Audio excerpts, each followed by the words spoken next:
Isso foi tudo presente seu. A senhora sempre quis ajudar a gente. As palavras de Pedro ecoaram pelo telefone como lâminas cortantes. Do outro lado da linha, eu segurava o aparelho com mãos trêmulas, incapaz de acreditar no que estava ouvindo. Meu próprio filho, olhando para os 97 milhões de reais que acabara de ganhar na loteria, me dizia que os 7 anos de contas que paguei por ele e Ana Paula foram apenas generosidade de mãe.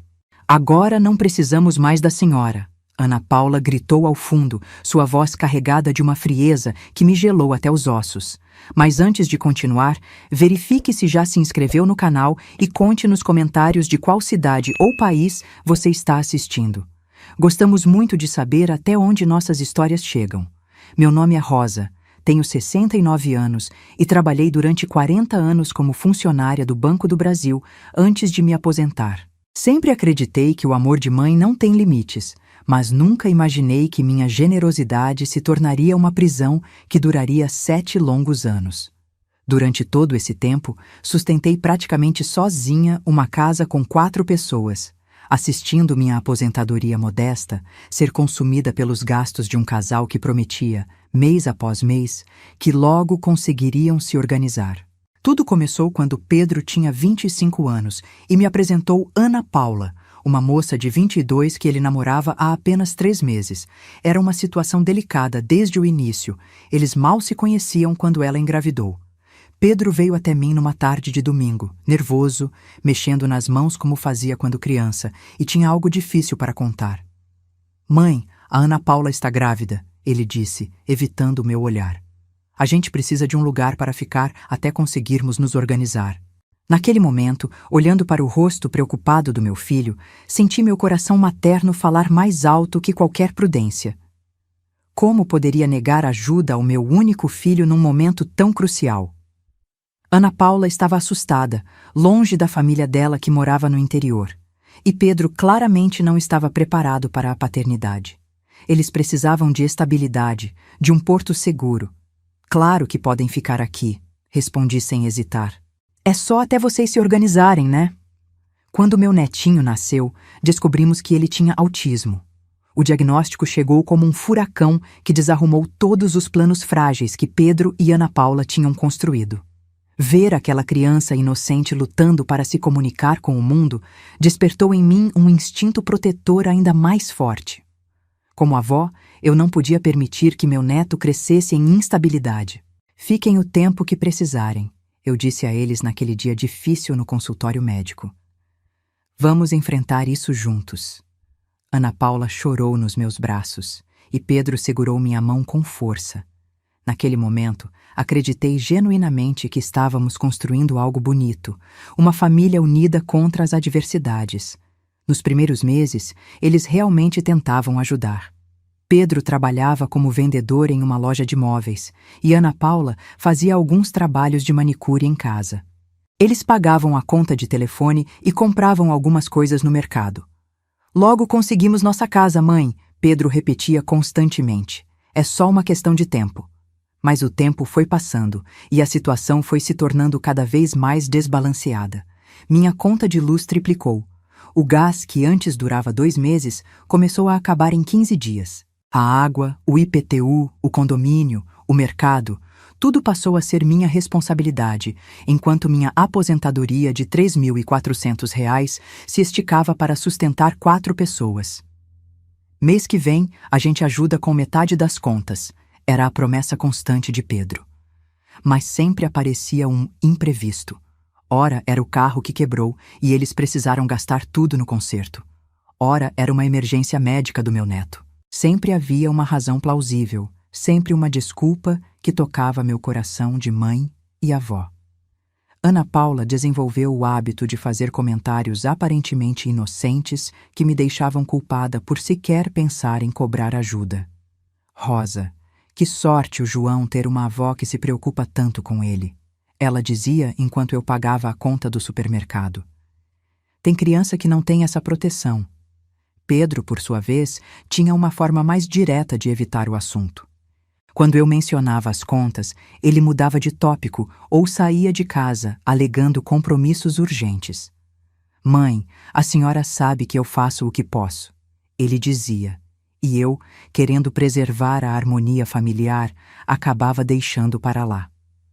Os anos foram se acumulando como camadas de uma pintura que nunca secava completamente. 2 anos se tornaram 3. 3 se tornaram 5. 5 se tornaram 7.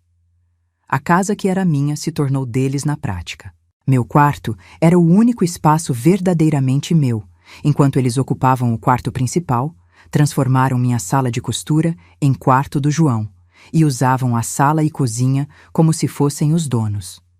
Durante esses 7 anos, assisti meus amigos aposentados viajando, reformando suas casas, comprando coisas que desejavam. Enquanto isso, eu calculava centavos para que minha aposentadoria cobrisse as necessidades de uma família inteira. Vendi as joias que meu falecido marido me deu. Usei as economias que guardava para uma emergência e até considerei pegar um empréstimo quando as coisas ficaram muito apertadas. Mas eu continuava acreditando que era temporário. Que Pedro e Ana Paula eram pessoas de caráter que honrariam todos os sacrifícios que eu estava fazendo. Que um dia, quando se estabilizassem, me ressarciriam de cada real investido nessa família. Como eu estava enganada sobre o verdadeiro caráter das pessoas que eu amava. O primeiro imprevisto aconteceu no 3º mês. Pedro chegou em casa com o rosto sombrio, jogou as chaves sobre a mesa da cozinha e suspirou profundamente antes de me procurar. Eu estava preparando o jantar, mexendo uma panela de arroz que precisava render para 4 pessoas. Uma habilidade que desenvolvi por necessidade, não por escolha. Mãe, preciso falar com a senhora. Sua voz carregava aquele tom de quem está prestes a decepcionar alguém. O carro quebrou hoje. Vou ter que gastar todo o dinheiro que separei para ajudar com as contas no conserto. Naquele momento, senti uma pequena pontada no estômago, mas rapidamente a suprimi. Era compreensível, não era? Acidentes acontecem. Pedro precisava do carro para trabalhar. Era um investimento na nossa situação familiar. Tudo bem, filho, respondi, desligando o fogo e me virando para ele. Mês que vem vocês compensam. É isso aí, mãe. Mês que vem, sem falta. Mas o mês seguinte trouxe outro imprevisto. O João teve uma crise e precisaram levá-lo a um neurologista particular, porque o SUS tinha uma fila de 6 meses de espera. R$ 250 que, mais uma vez, consumiram o dinheiro que seria destinado às despesas da casa. É pelo meu neto, eu me consolava, olhando a conta de luz que havia aumentado ainda mais. O padrão se estabeleceu como uma dança ensaiada. A cada fim de mês, quando as contas chegavam, Pedro e Ana Paula desenvolveram uma coreografia perfeita de esquiva. Ela saía para levar João à terapia exatamente quando eu abria os boletos. Ele arrumava plantões extras na loja ou compromissos inadiáveis. Quando finalmente conseguia conversar com eles, sempre havia uma razão urgente e inquestionável para não contribuírem. Rosa, você viu quanto João gastou de remédio esse mês? Ana Paula dizia, balançando os frascos de vitaminas e suplementos. Tivemos que escolher entre isso e ajudar com o IPTU. Você entende, né? Como questionar gastos com meu próprio neto? Como parecer insensível aos custos de criar uma criança com necessidades especiais? Eu engolia o desconforto e assinava outro cheque. Usava mais um pouco da poupança, cortava mais uma despesa pessoal. Ana Paula tinha um talento especial para transformar qualquer conversa sobre dinheiro em um drama familiar. Quando eu mencionava que a conta de supermercado estava muito alta, ela suspirava fundo e dizia: "É, Rosa, criar filho não é barato mesmo. Ainda bem que João tem uma avó que não liga para essas coisas materiais." A manipulação era sutil, mas eficaz. Ela me colocava na posição de escolher entre ser a avó generosa ou a pessoa mesquinha que se importava mais com dinheiro do que com a família. E eu, querendo manter a harmonia e proteger meu neto, sempre escolhia ser a avó generosa. Pedro, por sua vez, desenvolveu a arte de estar sempre quase conseguindo uma promoção, um trabalho melhor, um negócio que iria resolver tudo. Mãe, O gerente da loja falou que no próximo trimestre eu vou para a supervisão. Aí sim, vamos conseguir dividir tudo meio a meio. Mas os trimestres passavam, as promoções nunca vinham, e os negócios milagrosos se dissolviam como fumaça. Enquanto isso, eu assistia minha situação financeira se deteriorar como um edifício sendo corroído lentamente pela chuva.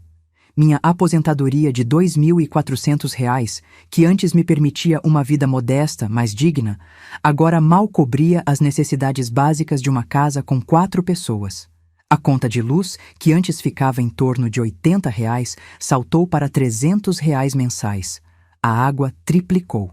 O gás, que antes durava 2 meses, agora precisava ser trocado a cada 3 semanas. Comecei a fazer cálculos obsessivos. Sentava na mesa da cozinha após o jantar, com uma calculadora antiga e pilhas de boletos, tentando fazer minha aposentadoria se esticar por todos os cantos da realidade financeira. Cortei meu plano de saúde particular e voltei para o SUS. Cancelei a TV a cabo.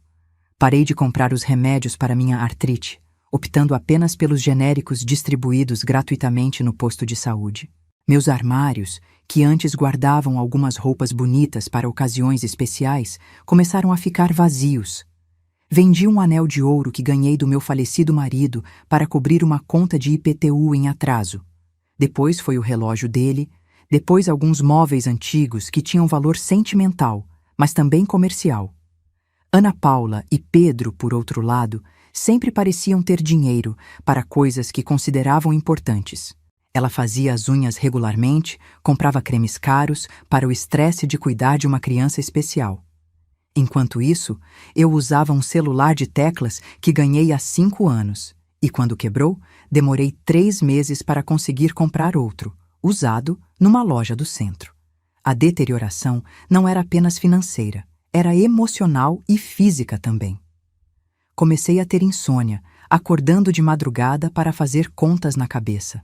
Meu cabelo, que sempre mantive bem cuidado, começou a ficar grisalho e ressecado, porque não podia mais pagar pelo cabeleireiro. Minhas roupas ficaram frouxas, porque, sem querer admitir para ninguém, eu tinha começado a comer menos para que sobrasse mais comida para eles.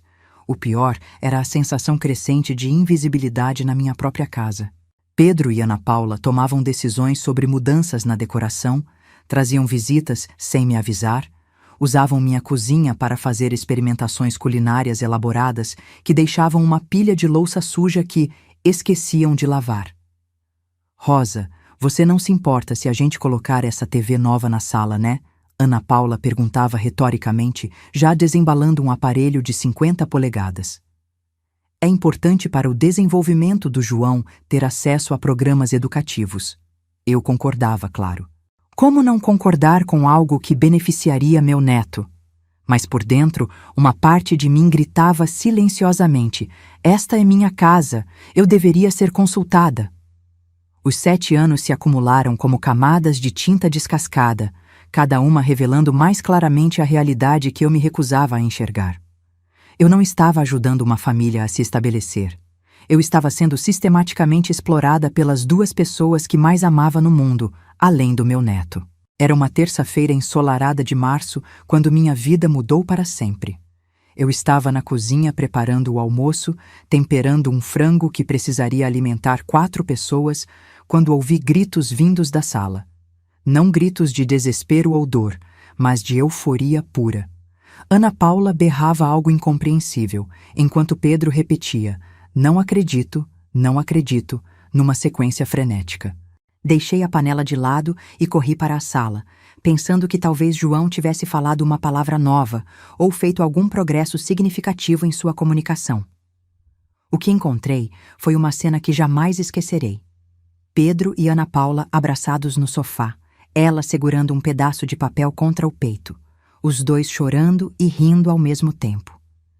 O que aconteceu? Perguntei, meu coração acelerado pela adrenalina do susto. Pedro se virou para mim com os olhos vermelhos de lágrimas de alegria. Por um momento, pensei que ele fosse me incluir naquele momento de felicidade extraordinária. Sua expressão era de quem estava prestes a compartilhar a melhor notícia de sua vida com a pessoa que mais amava. Mãe, ele disse. a voz trêmula de emoção. A gente ganhou na loteria. O silêncio que se seguiu foi denso como mel. Meu cérebro precisou de alguns segundos para processar as palavras. Loteria. Eles ganharam na loteria. Pedro continuou falando, mas suas palavras pareciam vir de muito longe. 97 milhões, mãe. 97 milhões de reais. Senti minhas pernas amolecerem. Procurei apoio na parede mais próxima, enquanto a magnitude do número se instalava em minha mente. 97 milhões. Uma quantia tão absurdamente grande que eu nem conseguia visualizá-la adequadamente.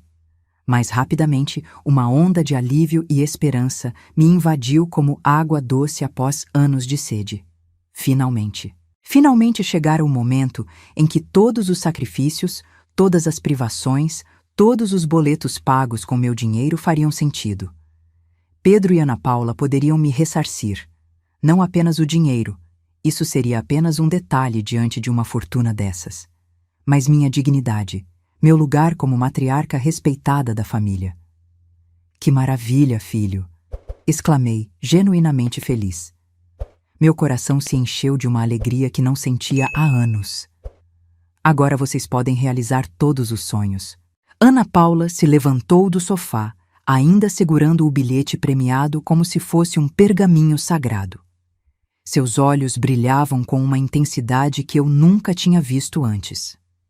Era como se uma luz interior tivesse se acendido, revelando facetas de sua personalidade que permaneceram ocultas durante todos esses anos.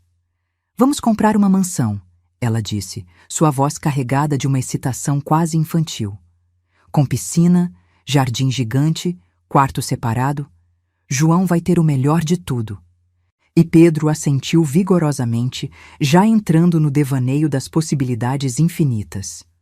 Um carro novo, não, vários carros novos, viagens pelo mundo inteiro. Eu os ouvia com um sorriso no rosto, mas também com uma expectativa crescente. Quando eles mencionariam os 7 anos de dívidas? Quando falariam sobre me incluir nessa nova realidade de abundância?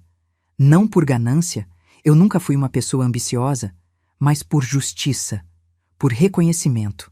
E vocês vão poder me ressarcir de tudo que gastei todos esses anos. Falei finalmente, com a delicadeza de quem não queria estragar o momento de felicidade, mas precisava abordar o óbvio. O silêncio que se seguiu foi diferente do anterior. Este era pesado, desconfortável, carregado de uma tensão que eu não conseguia identificar. Pedro e Ana Paula se entreolharam com uma expressão que não consegui decifrar na hora, mas que agora, relembrando, reconheço como cumplicidade. Ressarcir do quê, mãe? Pedro perguntou, sua voz subitamente fria. A pergunta me pegou de surpresa. Como assim? Do quê? De tudo, Pedro. Das contas, do mercado, do IPTU, de todos esses anos que eu sustentei vocês. Ana Paula soltou uma risada curta, quase um latido. Era um som que eu nunca tinha ouvido dela antes. Duro, sem humor, quase cruel. Rosa, ela disse, usando um tom que normalmente reservamos para explicar coisas óbvias a crianças pequenas. Isso tudo foi generosidade sua. Você é a mãe, a avó. Era sua obrigação ajudar a família. Senti como se o chão tivesse se aberto sob meus pés. Obrigação? Vocês sempre prometeram que era temporário, que iam me devolver tudo quando se estabilizassem. Pedro se levantou do sofá e me olhou diretamente nos olhos. Naquele momento, vi um homem que não reconhecia. Onde antes havia meu filho, aquele menino que eu criei, eduquei, amei incondicionalmente. Agora havia um estranho com feições familiares, mas alma completamente diferente. Mãe, a senhora está exagerando. A gente nunca prometeu nada disso. A senhora sempre quis ajudar, sempre se ofereceu. Não pode agora vir cobrar presente que deu. As palavras saíram de sua boca como punhaladas precisas. Cada sílaba estava sendo cuidadosamente escolhida para negar 7 anos de promessas, 7 anos de mês que vem a gente ajuda, 7 anos de é só temporário. Pedro, minha voz saiu como um sussurro rouco. Como você pode dizer isso? Você sabe perfeitamente que eu me sacrifiquei por vocês. Vendi minhas coisas, cortei meus gastos. Ninguém pediu para a senhora fazer isso. Ana Paula interrompeu, sua máscara de genro carinhosa finalmente caindo por completo. A senhora fez porque quis, porque se sentia importante sendo necessária. A crueldade daquela observação me atingiu como um soco no estômago. Era verdade que eu me sentia necessária, que havia uma parte de mim que encontrava propósito em cuidar deles. Mas transformar isso em algo negativo, em uma fraqueza a ser explorada, revelava uma frieza calculista que me deixou sem palavras. Olha, mãe, Pedro continuou, sua voz assumindo um tom definitivo. A gente vai se mudar agora. Vai comprar uma casa nossa, começar nossa vida de verdade. Sozinhos. Sozinhos, repeti, a palavra ecoando em minha mente como uma sentença. Ana Paula se aproximou de mim com um sorriso que não chegava aos olhos. É, Rosa. Agora que temos nosso dinheiro, não precisamos mais da sua ajuda, não precisamos mais de você. O mundo pareceu parar naquele momento. 7 anos de minha vida. 7 anos de sacrifício incondicional. 7 anos de amor transformado em combustível para sustentar uma família que agora me descartava como um móvel velho que perdeu a utilidade. Pedro já estava mexendo no celular, provavelmente pesquisando imóveis. Ana Paula voltou para o sofá e começou a fazer planos em voz alta, como se eu não estivesse mais ali. E talvez, para eles, eu realmente não estivesse. Talvez eu nunca tivesse estado ali como pessoa, mas apenas como um recurso a ser explorado até se esgotar. Naquele momento, sozinha na minha própria sala, enquanto 2 pessoas planejavam como gastar uma fortuna construída sobre meus sacrifícios, senti algo que não sentia há décadas. Uma raiva pura, cristalina, que queimava como fogo em minhas veias. Eles tinham acabado de cometer o maior erro de suas vidas. O silêncio que se instalou na casa após a partida deles era diferente de qualquer solidão que eu já havia experimentado. Não era apenas a ausência de vozes ou passos, mas a presença pesada de uma traição que ainda pulsava no ar como ondas de calor invisíveis. 3 semanas se passaram desde aquele dia fatídico da loteria. 3 semanas de um vazio que ecoava não apenas pelos cômodos, mas dentro do meu peito, onde 7 anos de amor incondicional se transformaram em uma ferida aberta. Caminhei pela casa como uma estranha em território familiar. O quarto principal ainda guardava o cheiro do perfume caro que Ana Paula havia começado a usar recentemente, provavelmente comprado com o dinheiro que não tinham para as contas. O guarda-roupa estava vazio, mas as marcas dos móveis no tapete contavam a história de uma ocupação que durou muito mais tempo do que deveria. No quarto do João, encontrei alguns brinquedos esquecidos. Um carrinho azul que eu havia comprado no último aniversário dele, quando cortei meus gastos com remédios para conseguir dar um presente decente ao meu neto.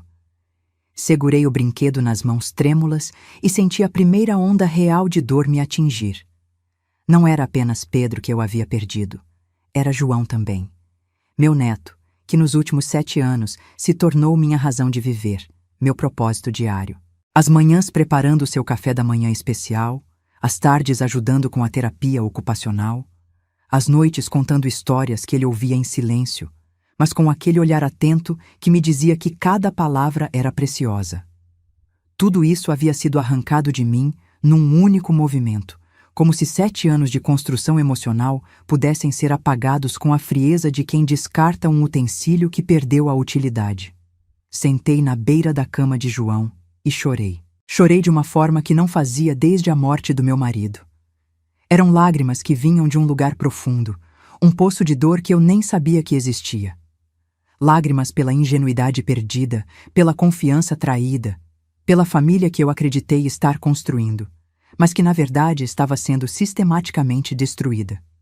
O pior de tudo era a clareza cruel que a distância me trazia.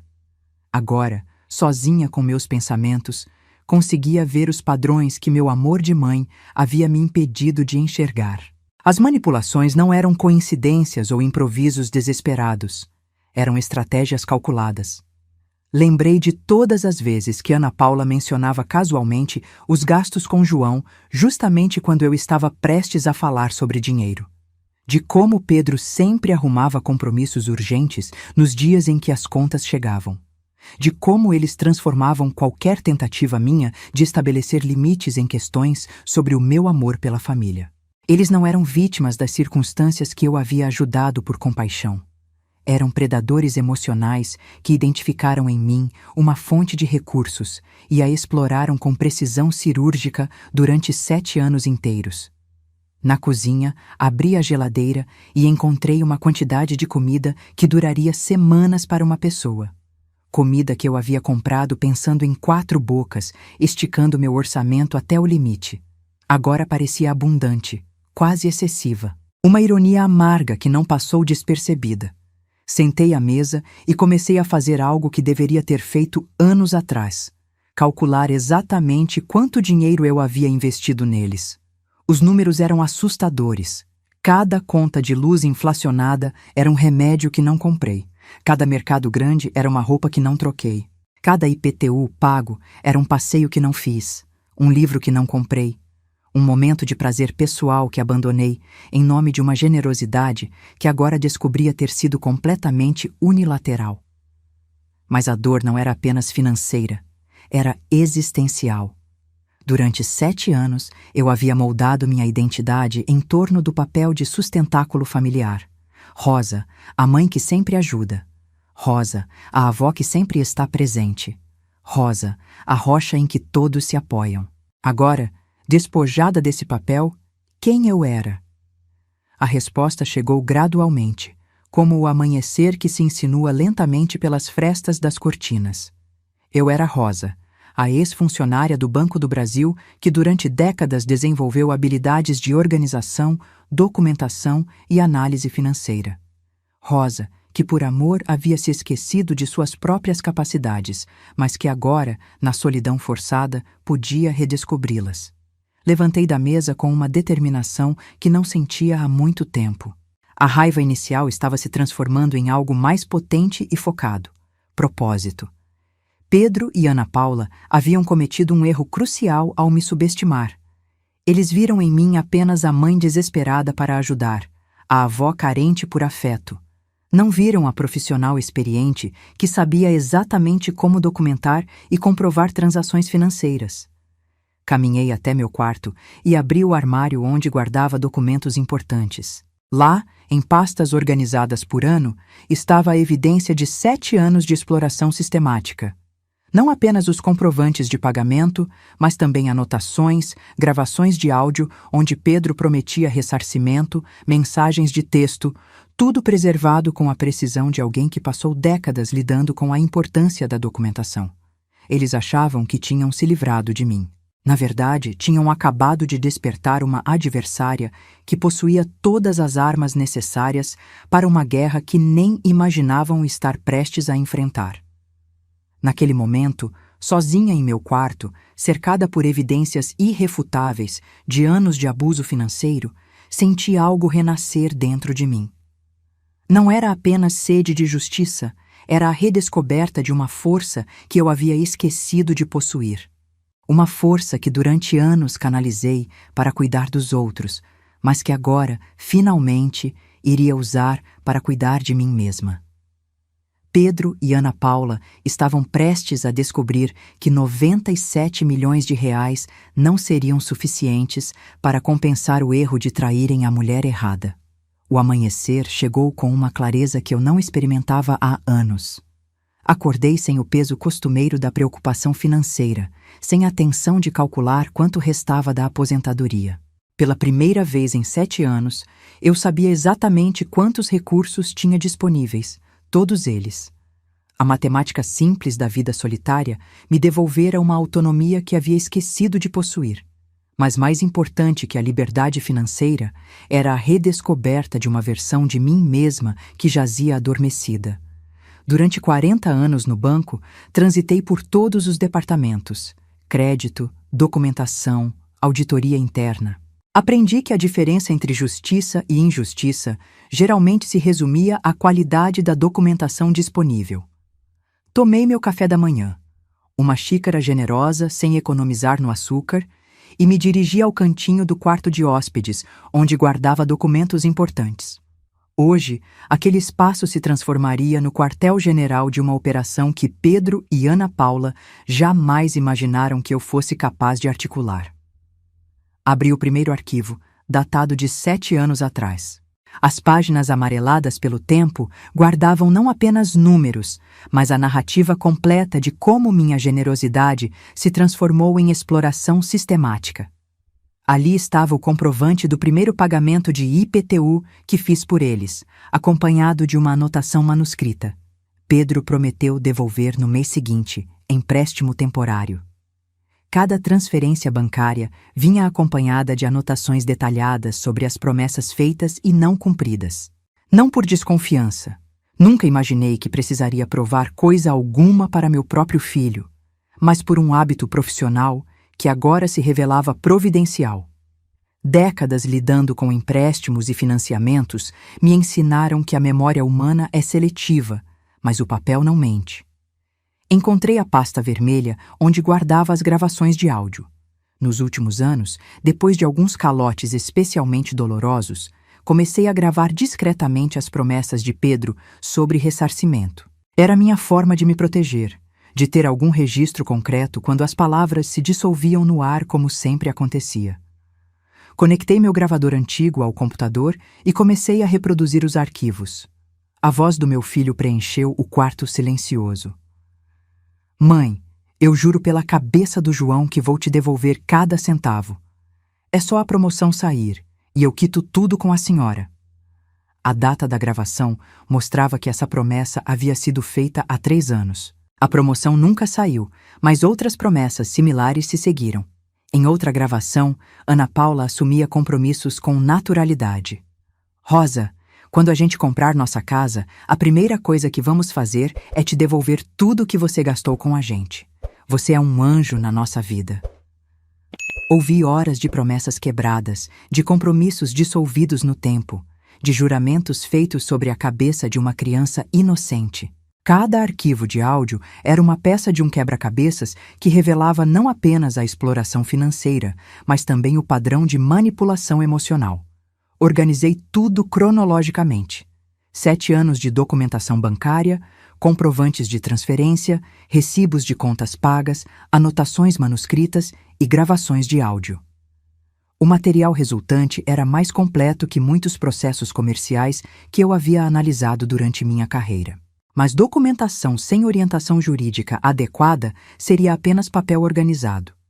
Precisava de alguém que entendesse não apenas de direito, mas do tipo específico que governava relações familiares e recuperação de valores.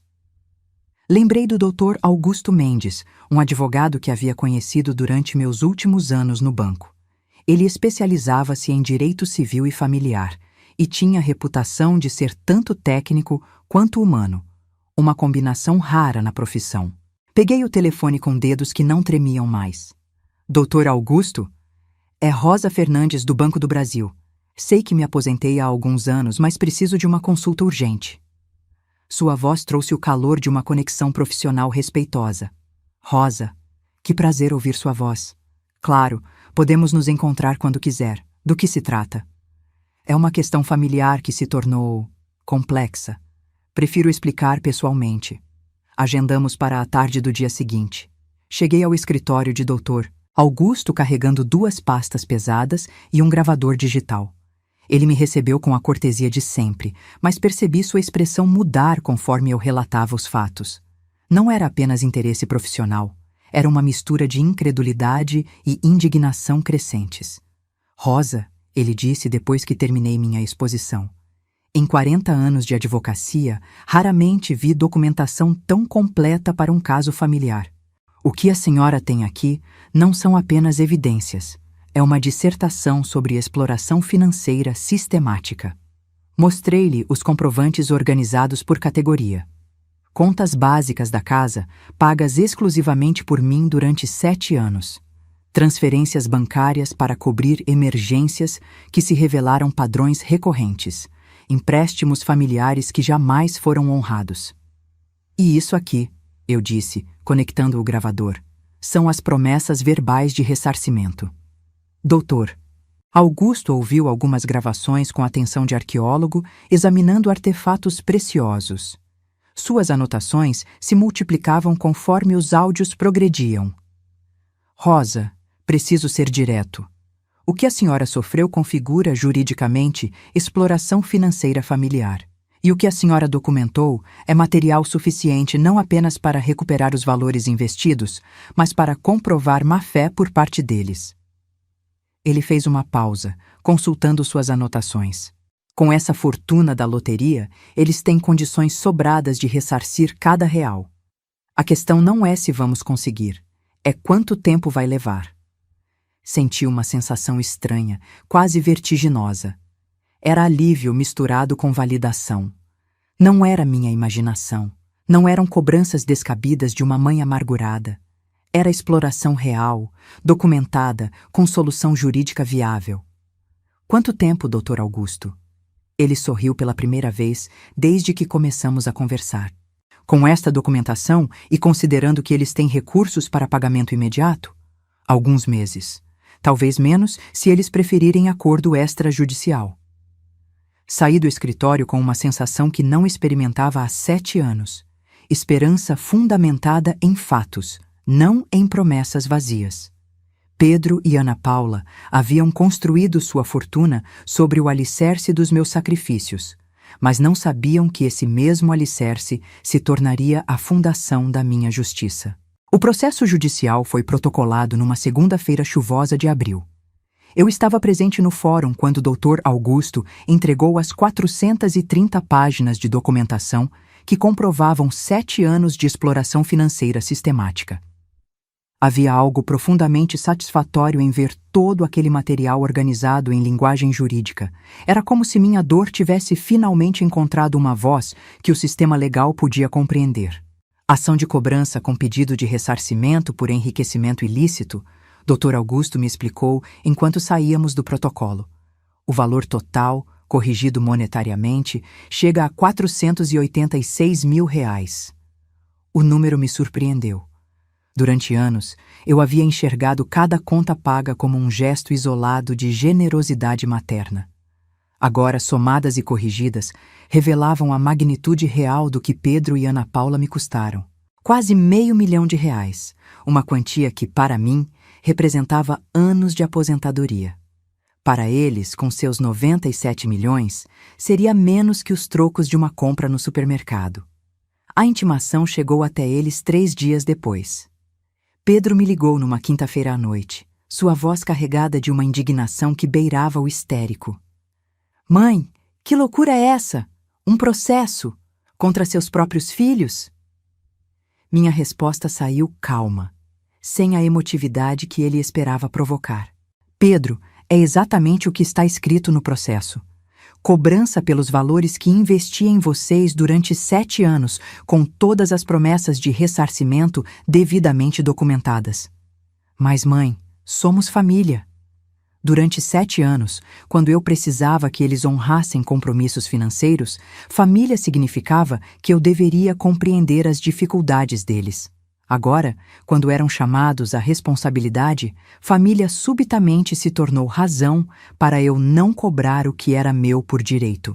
Somos família, Pedro, e famílias se baseiam em respeito mútuo, não em exploração unilateral. O silêncio que se seguiu foi longo o suficiente para eu ouvir Ana Paula discutindo ao fundo. Fala para ela que a gente não vai pagar nada, isso é chantagem. Mãe, vamos resolver isso em família. Não precisa de advogado, de processo. Era fascinante como a perspectiva de perder dinheiro havia restaurado magicamente a disposição deles para conversas familiares. Pedro, tivemos 7 anos para resolver isso em família. Vocês escolheram fazer diferente. Agora, o Dr. Augusto fala por mim.